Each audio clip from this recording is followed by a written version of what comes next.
In this video we'll show new options for displaying date and date time values in a grid and a UX component.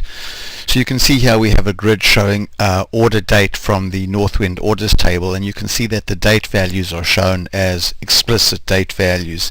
But we can go back now into the builder and specify that we would like to use a friendly text version of these dates, and then I'll open up the builder, and then you can see that we have a choice of either the explicit date or a relative date. So let's start out with an explicit date, and we'll use the standard display type. So the various types are abbreviated, standard, and then extended over there.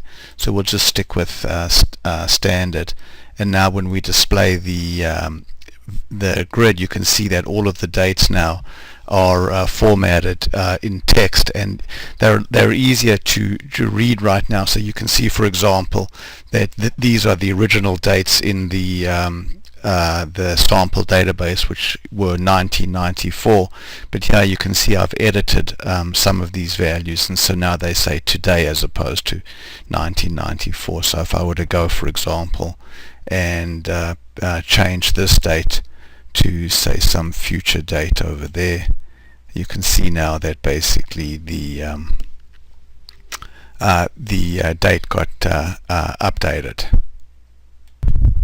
So in addition to calendar dates, you can also go with relative dates. So let's go now and turn on relative dates, and with relative dates you can basically choose the amount of detail that you'd like to show. So for example, in this case, so in this example over here, we're showing a lot of detail. We're showing hours and days, and for example, let's go here and update this display over there. So you can see that's basically 24 seconds, but if I go there and change that, you can see I'm showing the relative date in as much detail as I can. So I've got years, days, hours, minutes, and seconds. But if I go and change my precision, say to 3, then I'm only going to show 3 different time parts. I can also basically set that to -1 to show all the parts, and then say I only care about, I want to start with, say, months. So you can see now basically we start with months, and if I were to go to the next date, you'll see that months goes above 12 months because we are not going to be showing any year values. So anyway, so the builder here lets you test out different dates with the settings that you've chosen. So let's go ahead now and then run this, and we can now see that basically all of the date values are shown as relative dates.